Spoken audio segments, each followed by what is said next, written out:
Cate. Glen Cate. Glen is a coder, hacker, speaker, trainer, and security researcher. Glen has over 10 years experience in the field of security. He's employed as a security engineer at Schubert Philips in the Netherlands, and he's been speaking at multiple security conferences. His goals are to create an open source software development lifecycle with the tools and knowledge gathered over the years. Introducing Glen, he's going to be talking about the OWASP Security Knowledge Framework, making the web secure by design. Thank you, Glen. Thank you for this awesome introduction. So welcome, good to see you all here. I really want to talk today about, well, this goal we had, making the web secure by design. And we're going to talk about the security knowledge framework and how we try to achieve this. So Jim already gave a very good introduction. The project leaders of this project here at OWASP is myself and my brother Ricardo Cate. So this is really like a brother push to make the web secure by design. I'm going to use and explain the security knowledge framework, but first I want to well, give a bit of the idea what we had and what we're trying to achieve here. So I want to start with this. Everybody knows him, right? From the Matrix, Neo, the guy who can, you know, do amazing stuff, save the reality of, well, the Matrix and be the hero. So today I want to go through the Matrix and use some references and how I see developers and how we need to empower them. Because, yeah, basically, this is what we're up against, like automated pwnage, agents everywhere, you don't know, you can see the lady in red and suddenly it can be an agent, right? So we have a big thing here that we need to tackle. And it's also, we need to do this together. We need to share this information that we get over the years as security professionals, and we need to share knowledge to have a chance against those type of guys. Because, so the security knowledge framework really fits this position and helps you to defeat against those type of guys. So why did we, in the first place, even start with the security knowledge framework?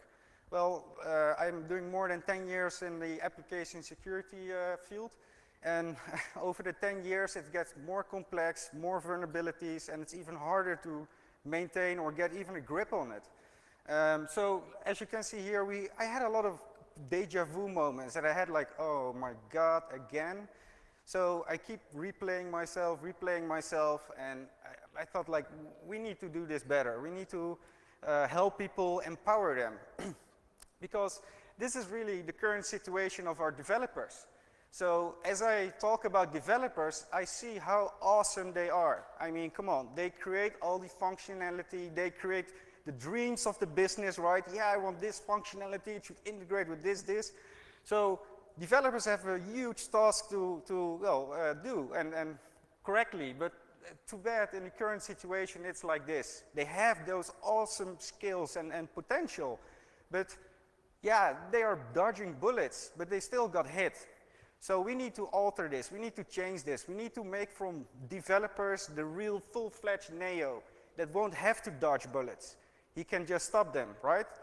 So with that in mind, by empowering people, we wanted to give options. We wanted really to help developers. Not only companies, but the whole idea when we started the security knowledge framework was to even empower all the developers, you know, the single guy developers like building awesome applications at the attic or like businesses. So that's why we wanted to have some options. Luckily, there are ways to learn. I mean, OWASP is a great source of resources that can help you and really level up your application security knowledge and also with all the tooling out there. But most important, it is now first you have to have a choice, right? So everybody remembers this part of the Matrix where you had the choice or embracing the ugly truth, taking the red pill and see how deep that rabbit hole goes, or take the blue pill and be ignorant of all the issues out there, the type of vulnerabilities that you need to address when you're a developer. So for that, basically, we wanted to create the security knowledge framework.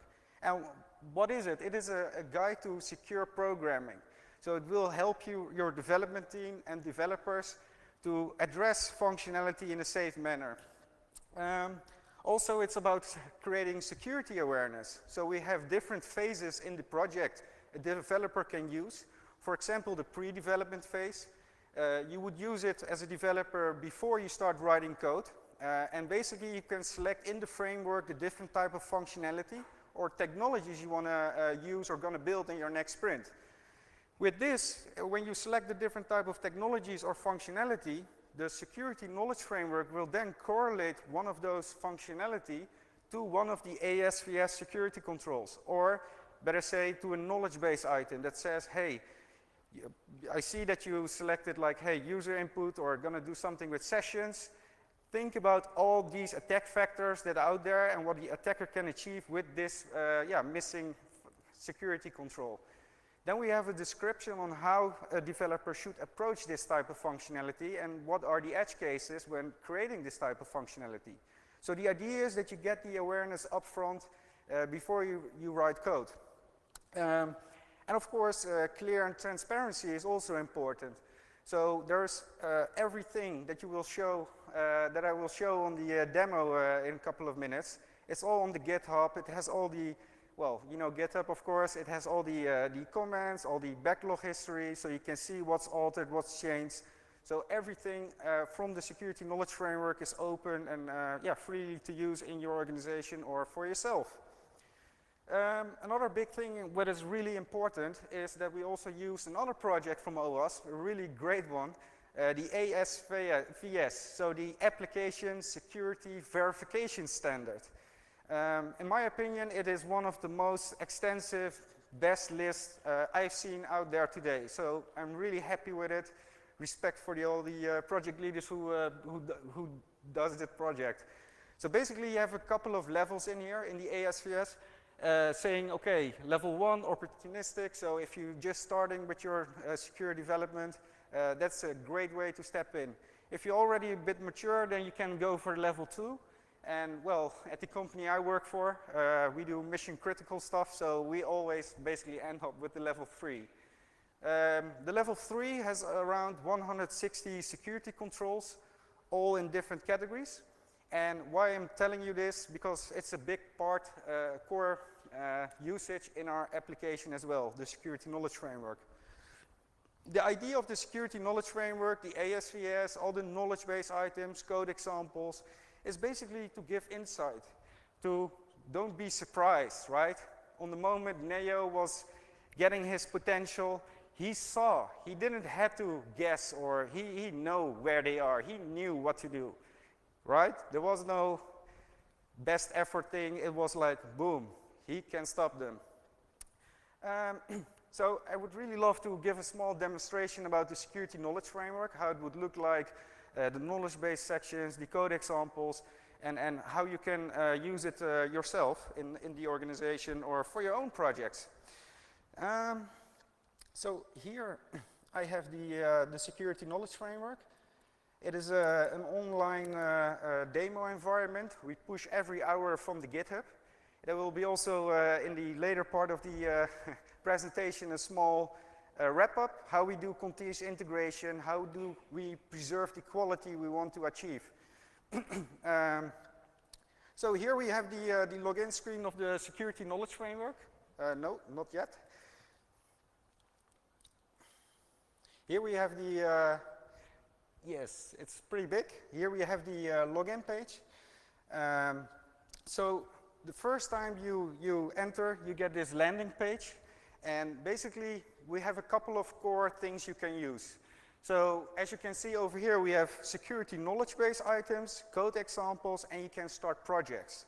So when you go to the security knowledge base, you have like over 200 different knowledge base items that are being used or correlated against the ASVS, or in the pre-development phase, that gives you more understanding of the security control you try to achieve or implement. So it gives you more in-depth context about what we're trying to achieve here as a developer. So for example, prepared statements and binding them. What can an attacker do? What is the impact? What is the solution the developer has to take? So as you can see, there are a lot of knowledge base items. So what we try to achieve here is when you need a certain specific information on the spot, you can search in the knowledge base section and get the information you need and you were looking for. Also, we noticed that this is really cool, already a good start, but we have, of course, a lot of implementation room to still introduce security issues. So for that, we also created a couple of code examples, like around 30 per language. We now support PHP and .NET. And in here, basically, we have the secure code examples that will guide the developer through the mindset on how to approach certain type of functionality. So I have a question for you all. Who knows what cross-site scripting is? Boom, every hand up. All right, that's good. So now I want to know who is the developer of all this group? Okay. Who can explain, except you. You are too smart for this, so who can explain me how to prevent cross-site scripting? No, you know, yeah, I know. Okay, so from like half of people, I only see 3 hands. 4, okay. 5. Still, that is quite shocking. And of course, that's why it is one of the top 10 security risk. But still, that gives already the how hard it is. I mean, cross-site scripting is not that hard to tackle if you know how to properly approach it. So, for example, in this security knowledge framework, we have code examples where we also have examples on how to properly escape output. And again, why is cross-site scripting so hard? Because you need, and that is basically the answer to the question I was looking for, you need to treat different or have different approaches in different contexts. So, for example, if you have a href and you have the possibility to inject in the URL, so where the link is placed, if you do there all the escaping, like the double quote, single quote, small n, greater than, all that dangerous characters, what do you think? Do we then still have a safe, have we made the user input safe? Or is it still possible to create a cross-site scripting injection, for example? Well, the answer is yes. You can still inject a cross-site scripting injection by using the JavaScript double point and then your JavaScript code. Or even better, use the data double point and base 46 your string even to bypass even other like WAFs or stuff. So it's really hard.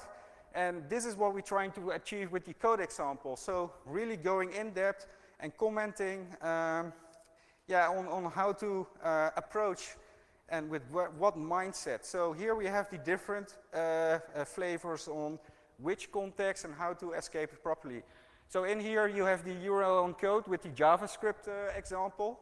So this is a great edge case that we normally forget about. So the security knowledge framework is to help developers understand the problem and give code examples that they can use to, well, create the right awareness. So those 2 things a developer can search and request on the spot if he needs more information about it or in depth how to implement certain type of functionality. Then we also support the creation of projects. So the idea is that you when you start building a new project, of course you will discuss with your team saying, hey, we're going to build this web application or API. Which type of security requirements fits our risk? So then you choose from level 1, 2, or 3 and stick to that and use that as a security requirement. So when you start a new project and you want to monitor and look at the progress, you can then select it and say, okay, when you have a new product, you would use the pre-development phase. This is what I said before. It gives you a sort of risk threat analysis of, hey, these type of functionality will or can contain these type of attack vectors. And the post-development phase is for the verification part. So when you really implement it all, you did the major release of your before you do the major release of your project, you can use the post-development phase for verification. So let me go through the different phases. So basically, this is the pre-development phase. And in here, you can say, okay, for this project and for sprint number 3, I'm going to add user registration or user functionality. Of course, you want to specify it a bit better, but then the idea is that you can select the add function, and then you have a pull down where you can say, okay, I need a user registration, I'm going to use some third-party software, and I have to do something, I'm going to update the session state, for example. So now you can add those things to this specific project, and you can now say to the security knowledge framework, okay, give me the feedback of all the possible things that can go wrong. As you can see, for the session selection, there is no one thing you need to do.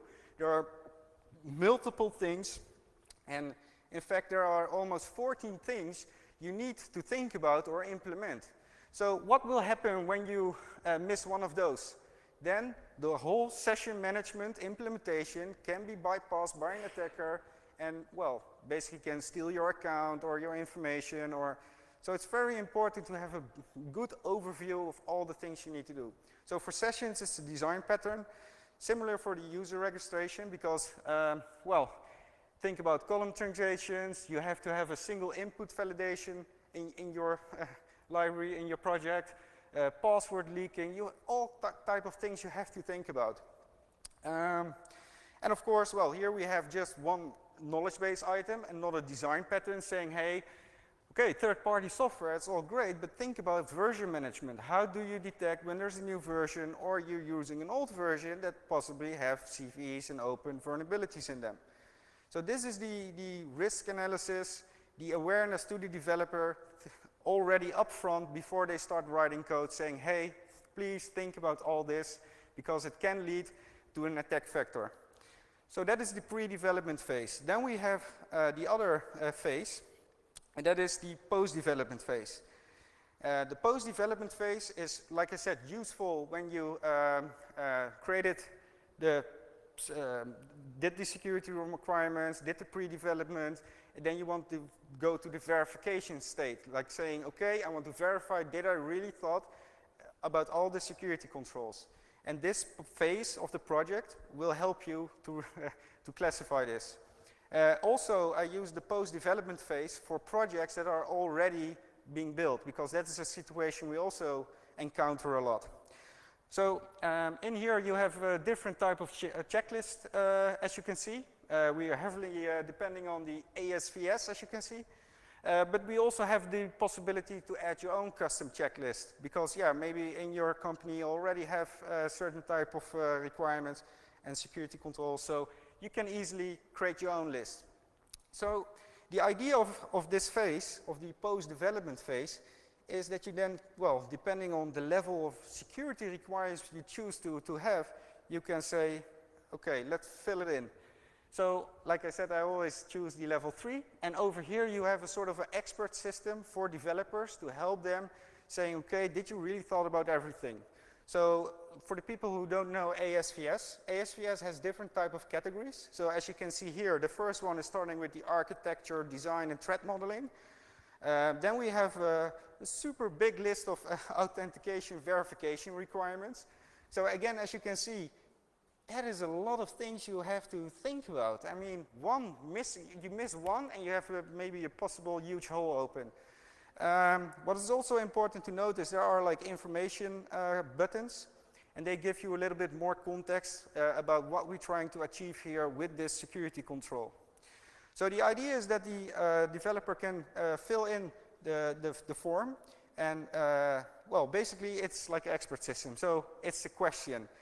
Verify that all the applications and known to be needed. Well, did we do that? Yes. Okay, we thought about it. Did we not do it? We leave it on no. Of course, some of the security controls are not applicable. Like, for example, key storage, or, you know, then you have probably a central place already in your organization that you will use. So some you can say not applicable. And the idea is that you go through the whole list, and then you can save the checklist.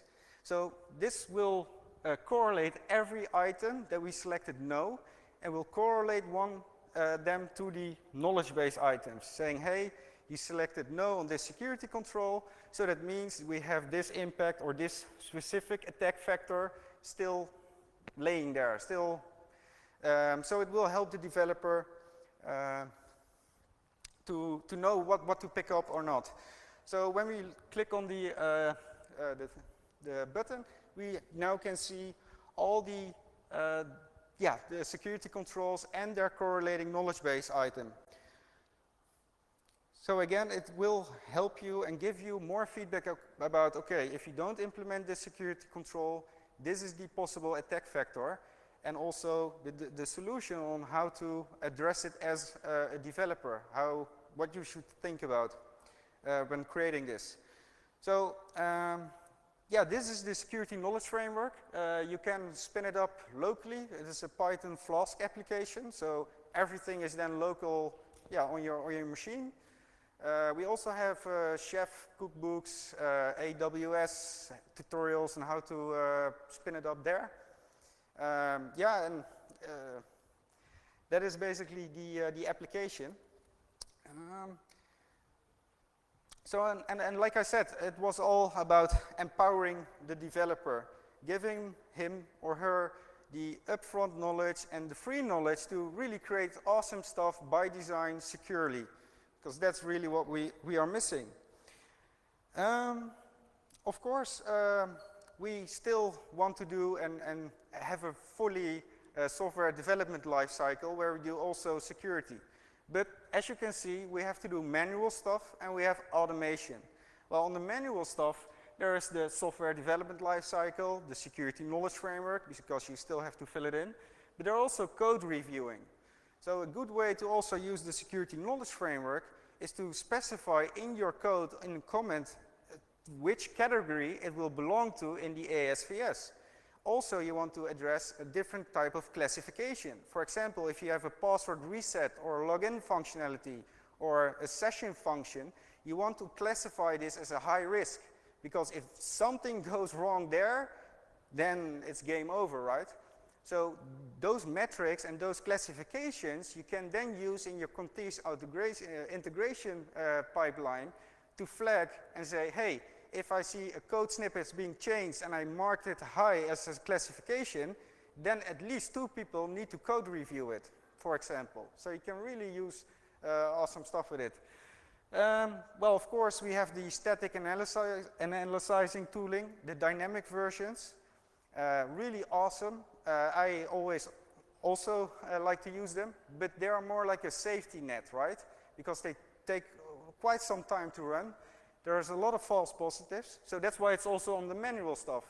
I mean, I can kick it off automated, that's not an issue, but somebody has to go through all those findings. So it's still, it can add value, but I would rather see you guys, the developers, having the context of the application, you know, empower you with the knowledge you need, so you are not that dependent on, you know, SAST or DOST. Because they have their limitations, right? And you as a developer, you have the full context.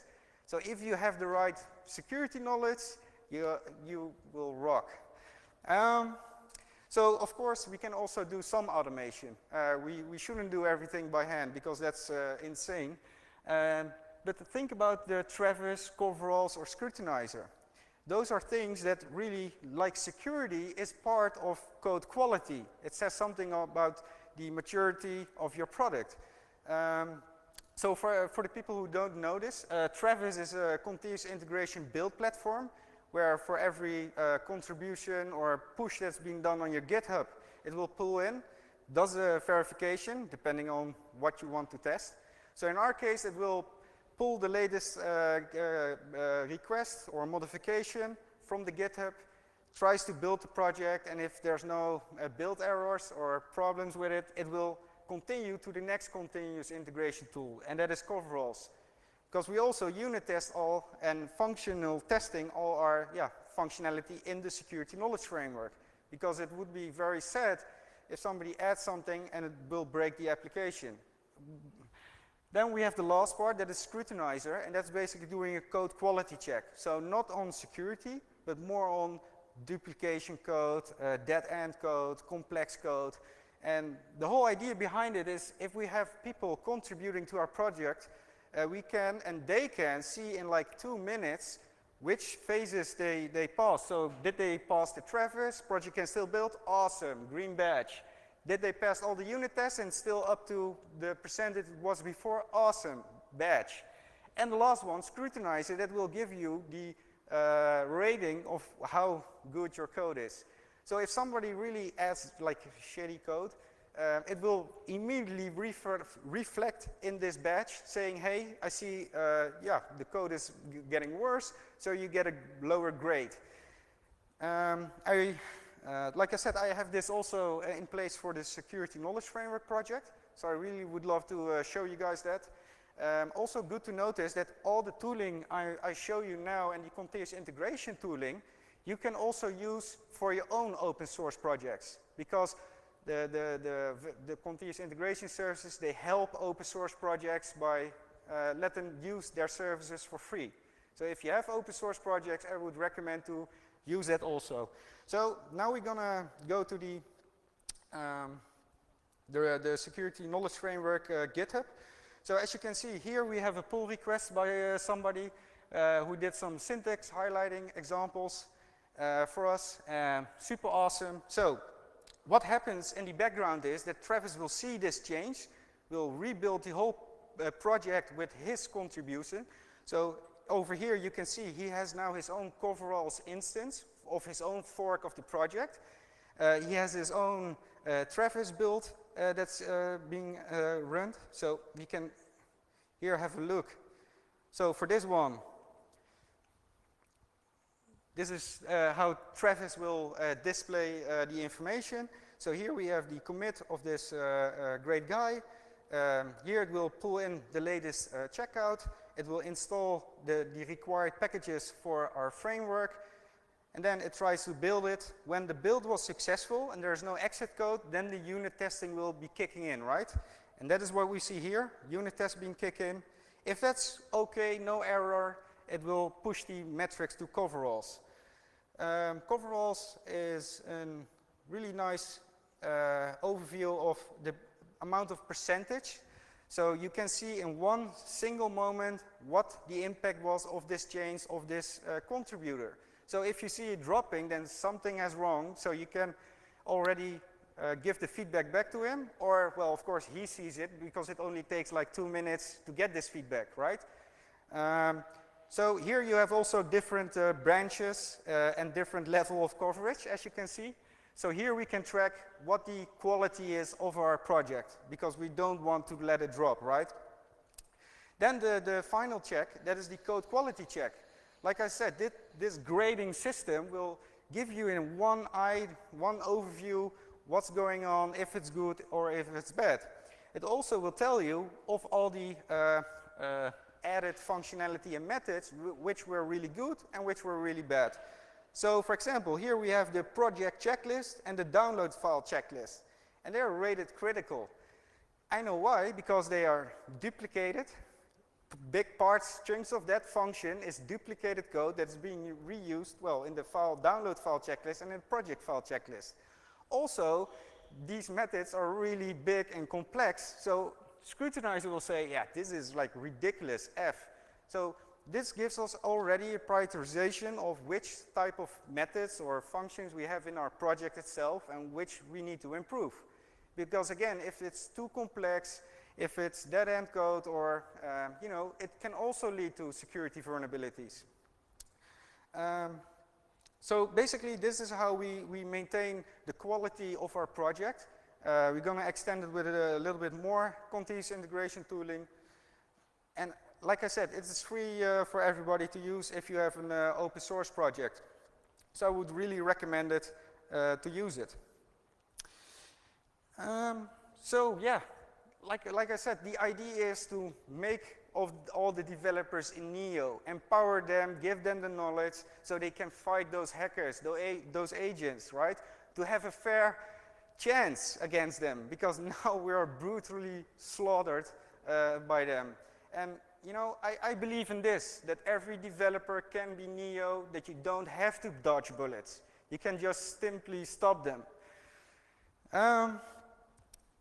Also, we would love to get more people involved into our project. The more people chip in and help, that's the, the better we can make this. And everybody, yeah, should help. I mean, the current state of security is not as good as I would like to see it. So if you have experience in some of the categories or fields, or you're good in grammar, because I'm not, or good at certain type of coding languages, and yeah, please step in. I mean, this is for the greater good, right? To help everybody out, get better, and achieve the quality we want.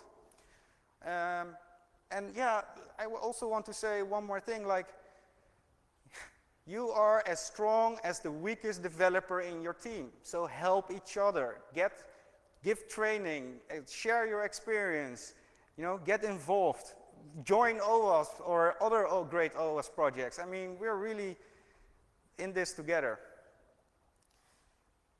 So this was the presentation I wanted to give. I hope it was good, and if you have any questions, please let me know.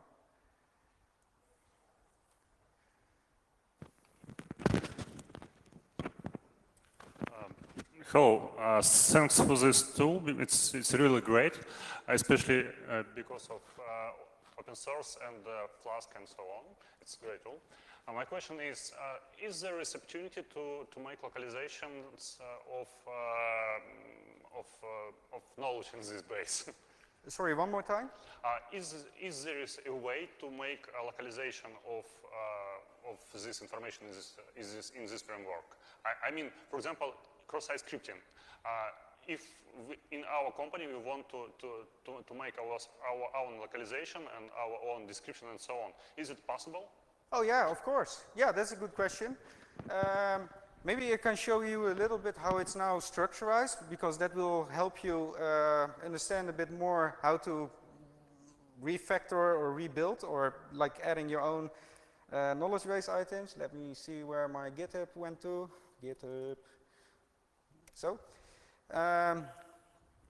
the project itself, all the knowledge base items, code examples, all that stuff, is basically all in Markdown format. So if you add in the knowledge base sections your own Markdown format and you increase the number, then it will add automatically in the security knowledge framework. So even people who don't know how to program Python or whatever, they can still contribute. The system will pick it up and will show it. The same for the code examples. Let's see, internet's a little bit slow, but again, it's also all in Markdown format, every code snippet that we're using.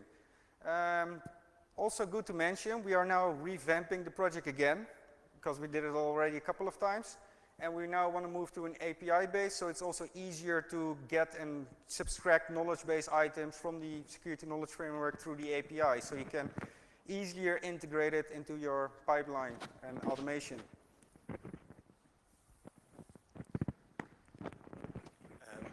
I noticed in your demo there was a groups section. Is this intended for community-based feedback, like a Q&A, Stack Overflow for security questions type thing, or? Good question. No, it's more, so the idea when we started this project, it was to empower developers. Local machine, they have a toolkit they can use, like picking up the right good hammer and the good screwdriver with the right head. This is the toolbox we created. But then business was like, holy, this is super cool. We want this as a service. But then we had to, well, we have different projects and different users, and they shouldn't look at each other's projects, so we had to include separation. So you can also work with multiple projects and with different users in the same security knowledge framework. So you have some segmentation. So yeah, but another great thing, because we do have like support possibilities. So this is the installation and documentation of the security knowledge framework. It's really extensive, how to set it up, how to start with it, with screenshots, all that stuff. But we also have a support tab over here that you can ask questions like, hey, I'm running into this bug, how to fix it. Normally within a couple of hours or days we respond, because we're really quick and we want to make it as best as possible. So yeah, here you can ask questions, or if you need help, then this could be a place to drop it.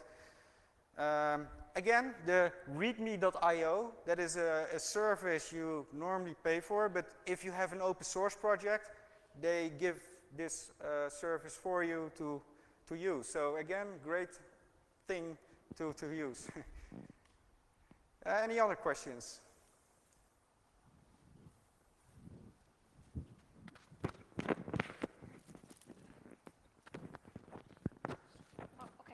So my question is, the checklist that you showed, is that ASVS version 2 or version 3 compliant? That's a good question. So it is the latest, no, not the latest, because that's released yesterday. It is the 3.0 version. The project is now like a year old, so we started with the 2.0 version. And that was thanks to Jim, because he said like, this is an amazing project, ASVS, did you hear about it? I'm like, no, looked at it and was amazed. So that's why we hooked into ASVS and well, again, trying to do this together, right? And help people. We released 3.0.1 yesterday, but it was just typo. So SPF, the knowledge framework's at the latest version right now. Any other questions? More questions, more questions. Maybe it's good to tell you also how I used it in my daily job. So again, a lot of internal developer teams using it, and also our partners. So what I normally do is let the developers go through the post-development checklist, let them select all the different, the questions. If they are coming out no, then they can put that on the backlog, implement that security control.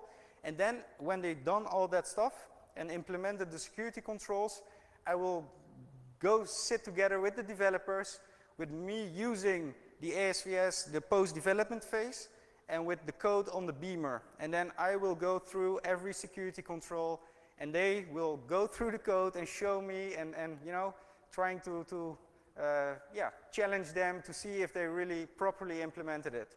So that is basically the final last step I do to also help them on the implementation level to see if it's correctly been done. Is there any API to integrate for integration with bug tracking systems? For example, like Jira or something like that? No, not yet, but that's a good question. Would be nice to have it, of course. I think Taras was just saying he's really eager to help the project and contribute those features.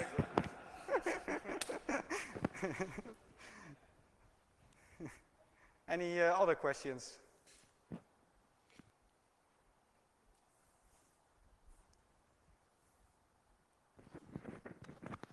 So basically the same question on a grander scale with the whole development pipeline, like integration into IDEA or Eclipse or Jenkins. Yeah. So if there's any concrete plans for integrating this into the development pipeline of most software companies, where you both have a build system with Jenkins and you have your development environment like Eclipse or IDEA and stuff like that? So now it's a bit hard to really put it into your pipeline, because the knowledge base, there is no API, for example. So that's something we got as a feedback. So we're now moving to API based, because then you can just use it only for the knowledge base items and to get that information out of it. Or you can also, for example, run the client, that's an Angular application that will talk to the API, and then you still have the same application, right? So you can choose then. And again, indeed, some developer companies, software houses don't have that pipeline, but still this empowers and gives the developer the knowledge, right? And the awareness that he needs to have. So moving from a best effort situation to a verifiable situation. So it can benefit from, so many different angles, basically. So what works for you best, And if you have good experience with it, please share it so, well, we can further improve it and take it with us. So,